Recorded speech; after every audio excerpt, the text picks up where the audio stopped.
What's going on, YouTube, fam?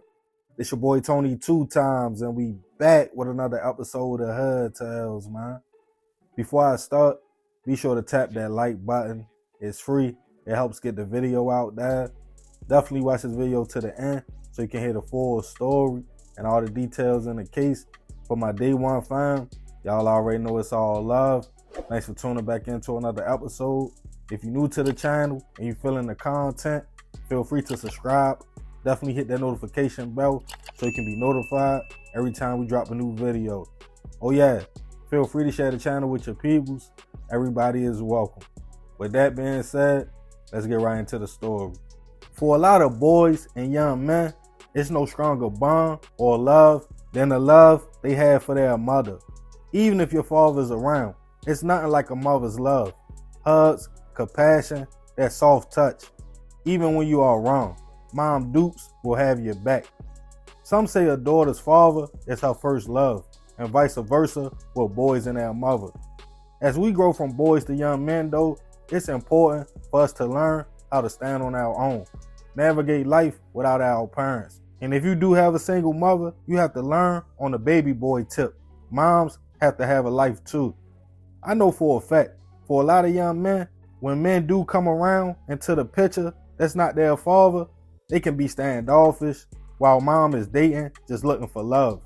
Most sons feel like, who is yo and what is he doing in our house? Even if it's somebody we know. Even though boundaries should definitely be established and kids have to know who is the child and who is the adult, around about those 10 years, when a young man is growing into himself, that protective nature kicks in. They could feel like they are the man of the house and become territorial. No kid wants to be in a position of feeling like things are changing at home, or some don't want a step parent or new face around. But what happens when a child crosses the line, getting grown up business, and makes a life-changing decision? And on this episode of Hood Tales, we'll be taking it to Jackson, Mississippi to discuss the case of a teen who found messages in his mother's phone and chose revenge. Back in 2022, 49-year-old Jimmy Lee Pierce was living a fulfilled life in his hometown of Jackson, Mississippi. The man, who was described as having a big personality that made everybody want to be around him and gravitate to Jimmy. He had a lot of friends through the city and knew pretty much everybody. Big on family and being a father, he spent a lot of time with loved ones or talking on the phone, just chopping it up with his adult daughter.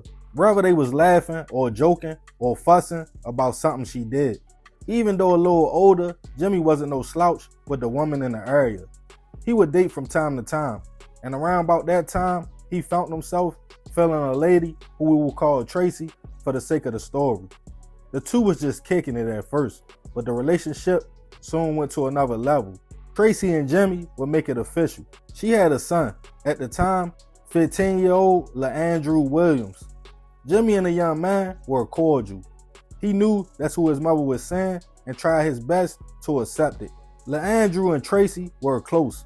It's not clear if she had other kids or not, but he was super protective of his mother. One day in May 2022, LeAndrew was at home. For whatever reason, he had his mother's cell phone. After running across some messages between her and Jimmy, the young man became furious. The messages were explicit, grown up in nature, with the two adults talking how two consensual adults do. But LeAndrew wasn't feeling it. Feeling like Jimmy was disrespecting his mother, he wanted to do something about it. He called his older cousin, at the time 19-year-old Corey Hodge, and told him the situation. LeAndrew let it be known he wanted revenge and wanted to do something so Jimmy could understand not to disrespect him or his mother. The two came up with a plan to just rob Jimmy. LeAndrew knew exactly where he lived, and Jimmy would often be outside in his complex talking to friends. On the day of May 16th, 2022, LeAndrew and Corey put the plan in motion. They pulled up to the Northwest Plaza Apartments in Jackson, where Jimmy lived at. The man was outside just talking, chopping it up with a friend, when two men approached with guns and told him kick everything out. Jimmy put his hands up and told them he didn't have anything. But one of the robbers wasn't trying to hide, and seconds later, multiple shots went off. Witnesses called local police, who responded to the complex to find Jimmy suffering from multiple gunshot wounds, and unfortunately, he wouldn't survive his injuries. As an investigation started, people in the apartments stated it was a robbery gone wrong. City cameras caught pictures of one of the suspects in a getaway vehicle. The pictures was released to the news. A family member of LeAndrew and Corey noticed the clothes and getaway car. He went to both of the young men and their uncle, 24-year-old Bonnie Fields, who helped them get away, and told all three they better turn themselves in. And surprisingly, they agreed.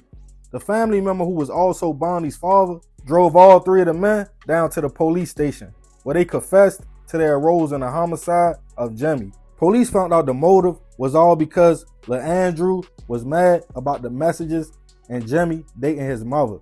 It was supposed to be a robbery to scare the man, but witnesses claimed LeAndrew shot Jimmy twice in the chest. With that information, him and Corey were both charged with armed robbery and capital hit. Bonnie was charged with accessory after the fact. At their first court dates, both Jimmy's family and LeAndrew's showed up. As one family was grieving, the other family was showing remorse and compassion for what their loved ones did to Jimmy. Jimmy's sister spoke out on him not making it to his 50th birthday, all over something senseless. His daughter was hurt and expressed she would never be able to talk to her father again. Bonnie's father and the one who turned the three young men in wanted it to be known what they did was wrong, and the family didn't condone in them taking an innocent man's life. In a show of forgiveness and faith, both families prayed together at the courthouse. A vigil was held days later for Jimmy, with everyone showing love.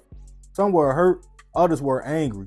The kind man who wasn't in the streets at all, who would give a stranger the shirt off his back, life was cut short over what they described was nonsense. As LeAndrew, who was pointed to as the shooter and mastermind, faced the judge, a deal was offered to the young man.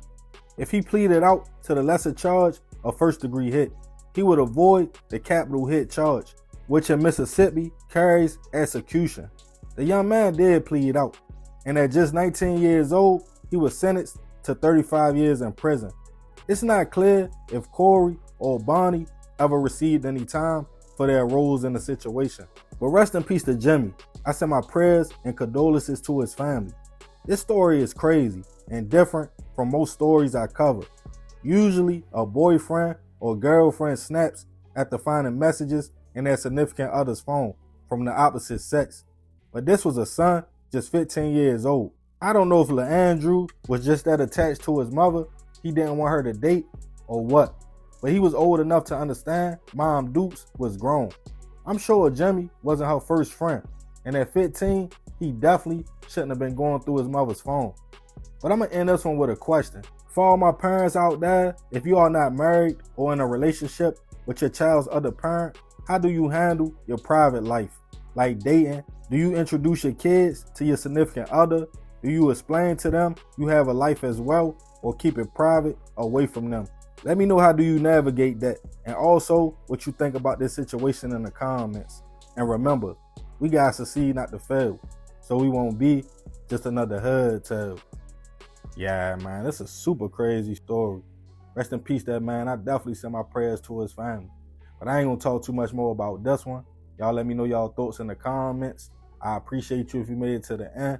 It's another episode of Hood Tales. Y'all already know it's all love, fam. It's your boy Tony 2 times. I'm out.